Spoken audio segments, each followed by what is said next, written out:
உங்களோட சொந்த பணத்தை யூஸ் பண்ணுறதுக்கு அடுத்தவன்கிட்ட போய் கெஞ்சி நிற்கிங்களே, உங்களுக்கெல்லாம் கேவலமாக இல்லையா?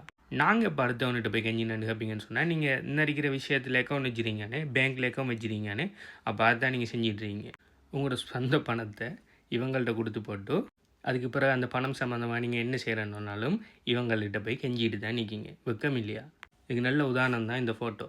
இந்த பேங்குங்கிற கன்செப்ட் உருவாக்கப்பட்டது உங்களோட பணத்தை பாதுகாப்பாக வைக்கங்கிற ஒரு பொய்யொன்றுக்கு மேலே தான். ஆனால் அதுக்கு பின்னால் அவங்க நிறைய பித்தலாட்டம் பண்ணிட்டு இருக்காங்க. ஒவ்வொன்று சொல்கிறேன். முதலாவது, நீங்கள் பேங்க்கில் வைக்கிற பணம் ஒன்றும் பேங்க்கிட்ட இல்லை. அதோட பேர் தான் fractional banking system. It means அவங்களோட பேங்க்கில் எவ்வளோ பேர் இன்வெஸ்ட் பண்ணாங்களோ அதில் ஜஸ்ட் 10% பணத்தை மட்டும் பேங்க்கில் வச்சுட்டு மிச்சம் 90% பணத்தை அவங்களோட அப்பம் வீட்டு பணம் மாதிரி செலவழிக்கலாம். அது ஆக்களுக்கு லோன் கொடுக்கலாம், அவங்க இன்வெஸ்ட் பண்ணலாம், அவங்க என்ன வேணுனாலும் செய்யலாம், அவங்க ஃபுல் ஃபண்ட் பண்ணலாம். அதுக்கு முதல் நீங்கள் பணம்னு சொல்லி கவர்மெண்ட் உங்களுக்கு தார அந்த பேப்பர் இதுதானே, அது முதலாவது ஒரு போலியான விஷயம் உண்டு. பேப்பரில் எந்த விதமான பேக்கிங்கும் இல்லாமல் பிரிண்ட் அடித்து தள்ளி தாரானுகள்.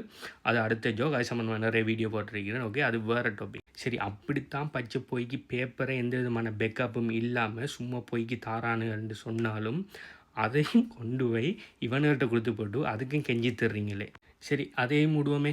உங்களோட பணத்தை அவங்க எடுத்து ஃபுல் ஃபண்ட் ஒன்று பண்ணுறாங்க. சரி, அதையும் விடுவோம். ஆனால் உங்களோட பணத்தை நீங்கள் விட்ரோ பண்ண போனீங்கன்னு சொன்னால், எனத்துக்கு விட்ரோ பண்ணிங்கன்னு சொல்லி ஒரு 4 கேள்வி, ஒரு பெரிய அளவில் அமௌண்ட் ஒன்றை நீங்கள் விட்ரோ பண்ண போனீங்கன்னு சொன்னால், யார் அப்பம் விட்டு பணத்துக்கு அவங்க கேள்வி வைக்காங்க? உங்களோட பணம், ரைட்? உங்களோட பணத்தை நீங்கள் எப்போ வேணாலும் விட்ரோ பண்ணலாம். ஆனால் அவங்க கேட்பாங்க, என்னத்துக்கு நீங்கள் விட்ரோ பண்ணுறீங்க? என்ன உங்கள் அப்பம் விட்டு பணமா? ரெண்டாவது, விட்ரோ பண்ணக்குள்ளே விட்ரோவல் சார்ஜ். யாரோட வீட்டு பணம்? உங்களோட பணம். மூணாவது, ஒரு இடத்துலேருந்து இன்னொரு ஆளுக்கு நீங்கள் பணத்தை ட்ரான்ஸ்ஃபர் பண்ணிங்கன்னு சொன்னால் அதுக்கு ஒரு ஃபீஸ். எதுக்கு? உங்களோட பணத்துக்கு. வெக்கம் இல்லாமல் கொடுத்து தானே இருங்க நீங்கள் எல்லோரும். அதாவது பிரச்சனை இல்லை. அப்படி நீங்கள் ட்ரான்ஸ்ஃபர் பண்ணுற பணம் கொஞ்சம் பெரிய அமௌண்ட் ஆயிருக்கும்னு சொன்னால் அதை இது செஞ்சோடு என்ன ஃப்ரீஸ் பண்ணி போட்டு, எனத்துக்காக நீங்கள் இவ்வளோ பணத்தை அனுப்பினீங்க, அது ஏன் நீங்கள் அனுப்பலாம்? அவர் உங்களுக்கு தெரியுமா? என்ன ஆக்டிவிட்டி பண்ணுறீங்க நீங்கள்? அதை கேட்குறதுக்கு நீ யாரான்னு சொல்லி நம்ம யாருமே கேட்குறதில்ல. ஏன்னா அந்த அளவுக்கு தான் நம்ம பிரெயின் வாஷ் பண்ணப்பட்டிருக்கேன். ஒரு தரம் இப்படி தான் எனக்கு முதல்ல யூடியூப்பில் இருந்து ஒரு $100 முதலாவது இன்கம்மை நான் தெரியாமல் இலங்கையில் இருக்கிற ஒரு பேங்க் அக்கௌண்ட்டுக்கு நான் விட்டு போட்டால் நான் தூங்கிட்டு இருக்கேன். காலையில் ஒரு 10 மணி என்னையோ பேங்க் மேனேஜர் ஹோல் எடுக்காங்க. உங்களுக்கு இப்படி ஒரு வெளிநாட்டில் இருந்து யூஎஸில் இருந்து பணம் கொண்டு வந்துருக்கு, என்ன வழக்கம்? அது எனக்கு யூடியூப் சேனலில் இருந்து வந்துருக்கு. என்ன பிரச்சனைன்னு நான் ஒன்றுமில்லை, எங்கேருந்து நாங்கள் விசாரிக்கோம். அதுக்கப்புறம் நான் பேங்கை போய் செக் பண்ணால் $100 $20-30 ஏதோ சரியாக ஞாபகம் இல்லை, களவெடுத்துட்டு மிச்ச பேலன்ஸை போட்டிருக்காங்க. யாரை விட்டு பணம்? நான் ராப்பெல்லாம் கஷ்டப்பட்டு வீடியோ போட்டு அதில் இருந்து எப்பயோ அது எவ்வளோ வீடியோஸ் எல்லாம் போய் அது எவ்வளோ ரிக்குவயர்மெண்ட்ஸ்லாம் செஞ்சு ஒரு $100 ஒன்று எடுத்தால் அதை நோகாமல் இருந்துக்கிட்டு களவெடுக்கான எப்படி வேலை? அப்போ இது ஸ்கேம்னு இல்லாமல் என்னென்னு சொல்கிறதெல்லாம். அடுத்து குறிப்பிட்ட பேலன்ஸ் ஒன்று அவங்களோட இதில் அக்கௌண்ட் ஒன்று திறந்தால் குறிப்பிட்ட பேலன்ஸ் ஒன்று மெயின்டைன் பண்ணணும். அப்படி மெயின்டைன் பண்ணாடி அதுக்கு ஒரு ஃபீஸ். உங்களுக்கு உண்மையாக இந்த ஸ்கேமில் இருந்த ஒரு வேக்கப் கால் ஒன்று வேணும்னு சொன்னால் இதை வாய்ச்சி பாருங்கள். ஓகே, 1971 இருந்து இவனை பிரிண்ட் பண்ணுற $, பிரிண்ட் பண்ணுற எந்த விதமான $க்கும் பேக்கப்பில் கோல்டு இல்லை. அதுக்கு முதல்லலாம் எவ்வளோக்கு மணியை பிரிண்ட் பண்ணாலும் அவ்வளோக்கு கோல்டு அவங்களோட ட்ரெஷரில் இருக்கும். 1971 அதெல்லாம் தேவையில்லை, எனத்துக்கு நம்ம சும்மா கோல்டை வச்சுட்டு சும்மா பிரிண்ட் அடித்து கொடுப்போமே, நம்மளோட பொதுமக்கள்லாம் மடையணும்லானேன்னு சொல்லி பிரிண்ட் அடிச்சுட்டு இருக்காங்க இவ்வளோ காலத்துக்கு. அதனால தான் நம்மளால் போன வருஷம் வாங்கின பொருளை இந்த வருஷம் அதே அமௌண்ட்டுக்கு வாங்கி எழுதில்லை. இது அதை விட குறைஞ்ச அளவான அமௌண்ட் பொருளை தான் நம்ம அடுத்த வருஷம் வாங்கலாம். நம்ம சொல்லுவோம் விலை கூடுன்னு. விலை ஒரு காலமும் கூட இல்லை. பச்சை பேப்பரை பிரிண்ட் அடித்து நம்மளோட பணத்தோட பெருமதியை குறைச்சிட்டு போகிறாங்க.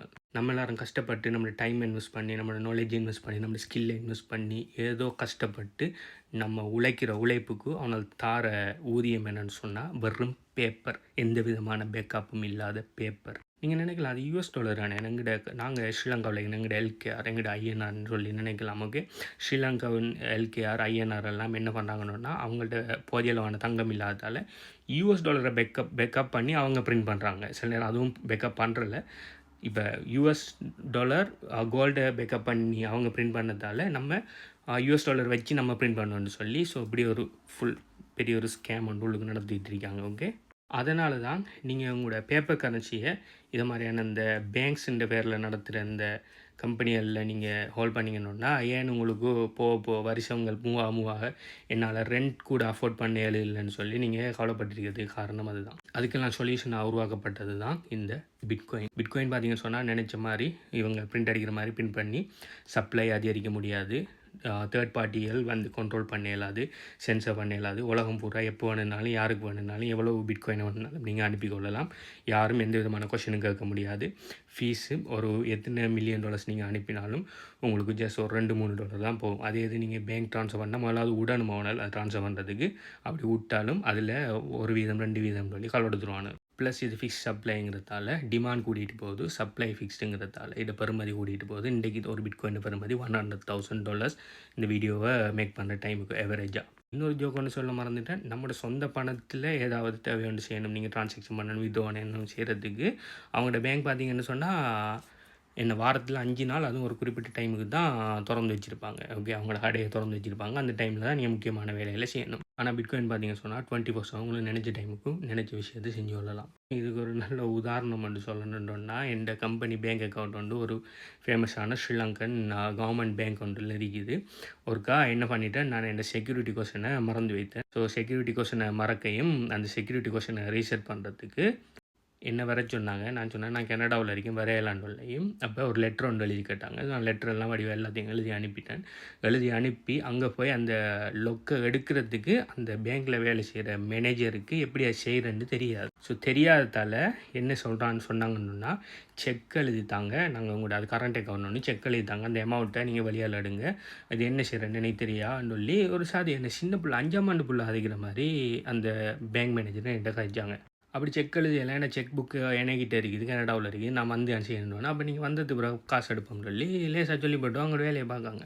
அந்த அளவுக்கு தான் இவங்களோட பொடுவோக்குத்தனம் இருக்குது. ஓகே, இது ஒரு சின்ன உதாரணம். ஓகே, எந்த பணத்தை என்ன எடுக்கிறதுக்கு நான் இப்போ $1,800 $1,900 ஸ்பெண்ட் பண்ணி 2 நாள் ட்ராவல் பண்ணி என்ன பேங்க் அவங்களோட பேங்குக்கு போய் என்ன பணத்தை எடுத்துகிட்டு நான் திரும்ப கனடாக்கு வரணுமா? இதை மாதிரி ஒரு ஜோக் நீங்கள் எங்கேயாவது கேள்விப்பட்டுறீங்களா? இந்த ஸ்கேமை நடத்துகிற ஸ்கேமர்ஸ் பார்த்தீங்கன்னு சொன்னால், அதாவது நான் இந்த ஃபோட்டோவில் இருக்கிறாக்களை சொல்கிறேன், இவங்க இந்த ஸ்கேமை கனகாலமாக நடத்திட்டு இருக்காங்க. இந்த பிட்காயின் வந்ததுக்கு பிறகு இந்த ஸ்கேமு இந்த நடத்துகிறதுல பெரிய பிரச்சனை வந்து இப்போ பிட்காயின் வரதுக்கு முதல் இதை தவிர வேறு ஆப்ஷன் இல்லை நம்மளுக்கு. ஓகே, இவங்களோட ஹாலில் தான் போய் விழுந்தாகணும். நம்மளோட சொந்த பணத்தை நம்ம பாவிக்கிறதுக்கு இவங்களோட ஹாலில் விழுந்துருக்கணும். ஓகே, ஆனால் இப்போ பிட்காயின் வந்ததுக்கு பிறகு இவங்களோட இந்த ஸ்கேமை கண்டினியூஸாக செய்ய முடியாமல் போகிறதால இப்போ கடும் பிரச்சனையில் இருக்காங்க. ஸோ முதலாவது உங்களோட சொந்த பணத்தை இது மாதிரி ஃபேக் பேப்பர் கரன்சியில் சேவ் பண்ணுறதை முதல்ல அது நிப்பாட்டுங்க. 2வது, அப்படி உங்களோட சொந்த பணத்தை ஒரு அன்றாட தேவைகளுக்கு வச்சிருக்கிறேன்ட்டு சொன்னாலும் இதை மாதிரி இந்த கள்ள கம்பெனிகளில், அதாவது என்ன ஃபோட்டோவில் இருக்கிற மாதிரியான கள்ள கம்பெனிகளில் போய் உங்களோட பணத்தை நீங்கள் போட்டு உங்களோட பணத்தை நீங்கள் எடுக்கிறதுக்கு இவங்கள்ட்ட கெஞ்சி தெரியாமல் உங்களோட பணத்தை வெலுவபிளான ரிலையபிளான யாராலையுமே ஹேக் பண்ண முடியாத எந்த விதமான மிடில் மேனும் இல்லாமல் ரன் ஆகிற இண்டிபெண்ட் நெட்வொர்க்கான பிட்காயினில் சேவ் பண்ணி உங்களோட வெல்த்தை நீங்கள் ப்ரொடெக்ட் பண்ணிக்கொள்ளுங்கள்.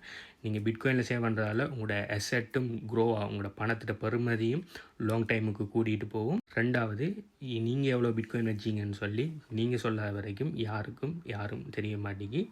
ப்ளஸ் நீங்கள் உங்களோட பணத்தை இன்னொரு ஆளுக்கு அனுப்புறதுக்கு நீங்கள் இவங்களை மாதிரி ஆக்கள்கிட்ட போய் கெஞ்சிட்டு நிற்க தேவையில்ல. ஓகே, ஏன் இது சேஃபான நெட்வொர்க் சொன்னால், இந்த பிட்காயின் உருவாகி 16 வருஷமாவது இன்னும் ஒரு ஆளால் கூட இந்த பிட்காயின் நெட்வொர்க்கை ஹேக் பண்ண முடியலை.